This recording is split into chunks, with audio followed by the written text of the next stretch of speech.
segala asbab-asbab, segala kebendaan-kebendaan, kedai, pejabat kita, semuanya tidak ada apa-apa. Tidak boleh selesaikan masalah-masalah. Yang cara penyelesaian bagi segala masalah hanya dengan sembahyang, hanya dengan amal. Kerana tuan-tuan mulia, dalam amalnya ada janji Allah Subhanahu Wa Taala. Bersama dengan amal, janji Allah. Bersama dengan janji Allah, kudrat Allah Subhanahu Wa Taala. Bersama dengan asbab, tidak ada janji Allah dan tidak ada kudrat Allah Subhanahu Wa Taala.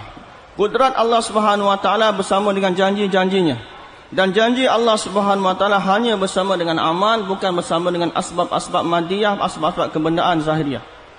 Jadi tuan-tuan yang dimuliakan Allah Subhanahu Wa Taala, itu kita kena dakwah manusia, dakwah kepada amal, dakwah kepada sembahyang bertentangan dengan asbab. Bahawa asbab bukan cara untuk selesaikan masalah. Masalah tidak akan selesai dengan asbab. Masalah hanya senyap akan dapat selesai dengan sembahyang, dengan amal sahaja. Jadi perkara ni kita kena dakwah sungguh-sungguh. Kita kena cakap lagi dan lagi. Kita kena cakap banyak-banyak kali. Maulana beritahu, semasa sama ada kita sedang keluar di jalan Allah Subhanahu Wa Taala, ataupun kita kat tempat kita, tuan-tuan mulia, hari-hari kita kena cakapkan perkara ni. Kita kena cakapkan, dakwahkan perkara ni, supaya yakin kita berpindah daripada asbab kepada amal. Yakin kita berpindah daripada keyakinan kepada kebendaan, kepada asbab-asbab dunia. Bahawa dengan kedai pejabat, kilang saya masalah akan selesai, dengan wang ringgit masalah selesai. Kita ubah yakin kita, supaya yakin kita tu berubah kepada bahawa penyelesaian bagi segala masalah hanya dalam amal. Segala hajat dan keperluan hanya akan disempurnakan dengan perantaraan amal oleh Allah Subhanahu Wa Taala. Jadi perkara ni kita kena dakwahkan lagi dan lagi. Dan kita kena cakapkan lagi kan lagi. Sehingga hati kita, datang dalam hati kita keyakinan pada atas perkara ni. Sehingga yakin kita dan yakin seluruh manusia berubah daripada keyakinan kepada asbab kepada keyakinan pada amal. Ini satu usaha yang kita kena buat, tuan-tuan mulia, untuk dapat hakikat dalam sembahyang kita. Satu usaha yang pertama, kita kena dakwah kepada sembahyang bertentangan dengan asbab. Yang kedua ialah masyq. Kita kena buat latihan. Kita kena latih sembahyang kita, tuan-tuan mulia. Kita kena latih diri kita untuk betulkan sembahyang kita. Kita bukan hanya nak tunaikan sembahyang. Dalam Al-Quran, tuan-tuan mulia, semua tempat bila Allah perintah orang beriman, Allah tak kata supaya sembahyang saja. Bahkan Allah kata dirikan sembahyang. Iqamatus salah, dirikan sembahyang. Bukan hanya menunaikan sembahyang. Perkataan-perkataan yang digunakan setakat menunaikan sembahyang, sallu khamsakum ni, hanya untuk orang-orang yang kafir yang baru nak masuk Islam. Orang-orang yang baru masuk Islam, baru kenal Islam, untuk mereka Nabi kata kamu kena sembahyang 5 waktu, kamu kena buat ni, kamu kena buat ni. Tapi untuk orang yang dah beriman, orang yang dah Islam, dalam Al-Quran Allah perintah mereka, Allah tak suruh mereka sembahyang, bahkan Allah suruh mereka dirikan sembahyang. Jadi tuan-tuan dimuliakan oleh Allah SWT, kita kena usaha supaya kita jadi orang yang mendirikan sembahyang. Maksud mendirikan sembahyang dua perkara. Satu, kita raijkan sembahyang, maknanya kita amkan sembahyang tersebut, supaya wujudkan suasana supaya semua orang sembahyang. Umumkan sembahyang tersebut. Yang kedua, tuan-tuan yang mulia, kita kena betulkan sembahyang. Maksud iqamatus salah juga mendirikan sembahyang itu, sembahyang dengan cara yang betul. Jadi tuan-tuan dimuliakan oleh Allah Subhanahu Wa Taala, sembahyang ini sangat-sangat penting, sehingga keseluruhan agama bergantung pada sembahyang. Satu orang yang tak dirikan sembahyang dia, tidak mungkin dia akan dapat dirikan agama dalam hidup dia. Satu orang yang tidak sempurnakan sembahyang dia, tak dirikan sembahyang dengan sempurna dalam hidup dia, tidak mungkin dia akan dapat dirikan agama yang sempurna dalam hidup dia. Dan Nabi SAW kata, siapa yang meruntuhkan sembahyang, man aqamaha faqad aqamad-din wa man hadamaha faqad hadamad-din. Yang meruntuhkan sembahyang ni bukan maksud tinggalkan sembahyang. Runtuhkan sembahyang maknanya rosakkan sembahyang. Dia sembahyang tapi cara tak betul, dengan dia rosakkan sembahyang dia. Jadi ini orang yang merosakkan sembahyang dengan cara yang tak betul, ini dia telah meruntuhkan agama dia sendiri. Dengan kita rosakkan sembahyang kita telah rosakkan agama kita, tuan-tuan mulia. Jadi tuan-tuan dimuliakan oleh Allah Subhanahu Wa Taala, kita kena latih diri kita untuk sembahyang dengan betul. Terutamanya kita kena latih diri kita supaya kita dapat sembahyang, sempurnakan rukuk kita, sempurnakan sujud kita. Hari ini tuan-tuan mulia, secara umum kita sembahyang cepat-cepat, tuan-tuan mulia. Rukuk kita tak sempurna, sujud kita tidak sempurna. Sedangkan dalam hadis Nabi SAW, Mafhumnya seorang yang tidak sempurnakan i'tidal dia di antara rukuk dan sujud, maka Allah SWT tidak pandang pun pada sembahyang dia.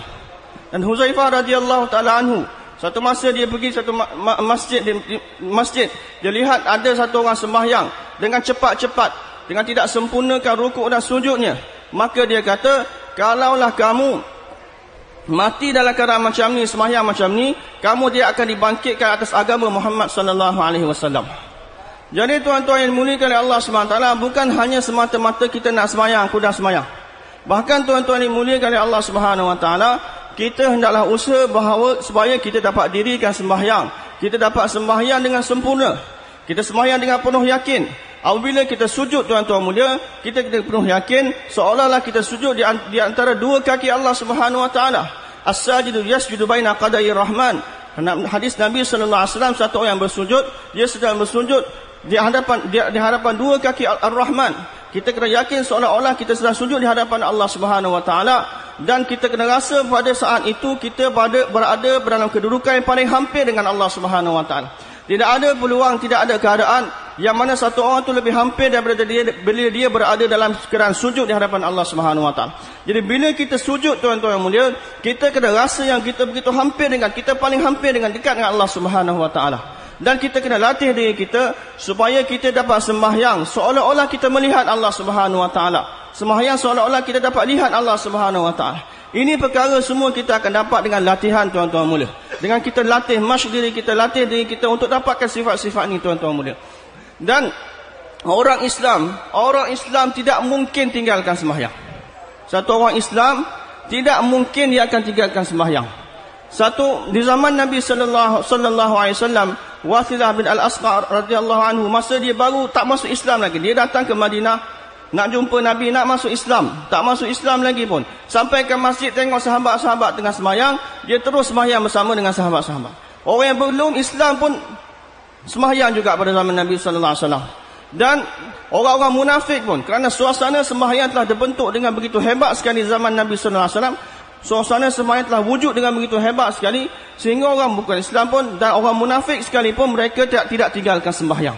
Jadi tuan-tuan yang dimuliakan oleh Allah Subhanahu Wa Taala, tidak mungkin bagi satu orang Islam meninggalkan sembahyang. Sayyidina Umar radhiyallahu taala anhu, pada saat-saat akhir umur dia, saat-saat kematian dia tuan-tuan mulia, dia telah berkata, tidak ada apa-apa bahagian dalam Islam bagi orang yang tinggalkan sembahyang. Orang yang tinggalkan sembahyang ni tidak ada satu bahagian pun dari Islam. Ini tidak ada apa-apa bahagian dalam Islam tuan-tuan mulia. Jadi tuan-tuan, tak mungkin satu orang tu yang beragama Islam, yang beriman pada Allah Subhanahu Wa Taala meninggalkan sembahyang. Dan kita bukan hanya nak kita sembahyang, tunaikan sembahyang, kita hendaklah berusaha supaya kita dapat dirikan sembahyang. Kita iqamatus solat itu mendirikan sembahyang. Dan maksud mendirikan sembahyang, dua perkara tadi. Pertama, kita kena latih betulkan sembahyang kita. Betulkan zahir sembahyang kita daripada awal sehingga akhir, rukuk kita, sujud kita, qiyam kita, segala-galanya kita betulkan.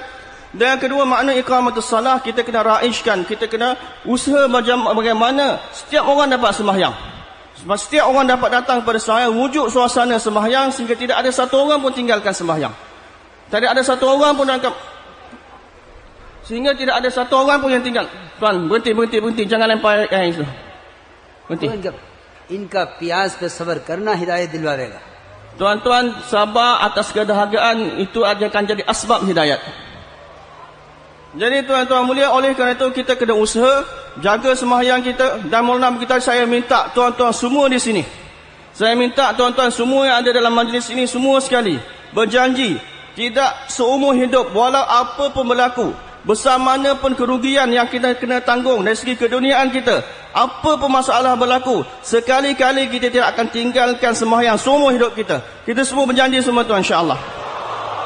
Dan tuan-tuan dimuliakan Allah Subhanahu Wa Taala, dan kita kena usaha bagaimana untuk datangkan kesempurnaan dalam sembahyang kita dengan kita latih baiki sembahyang kita, dan sediakan orang lain juga untuk jaga sembahyang, untuk yakin terhadap janji Allah SWT dalam sembahyang, dengan kita jumpa mereka, dakwah mereka, ceritakan mereka tentang janji-janji Allah tentang sembahyang. मेरे दोस्तों, बुजुर्ग अजीजों, कोई अमल कायम नहीं हो सकता जब तक उस अमल का कामिल इल्म न हो. इल्म नहीं हासिल होगा जब तक उस इल्म पर यकीन न हो। हम सब के यकीन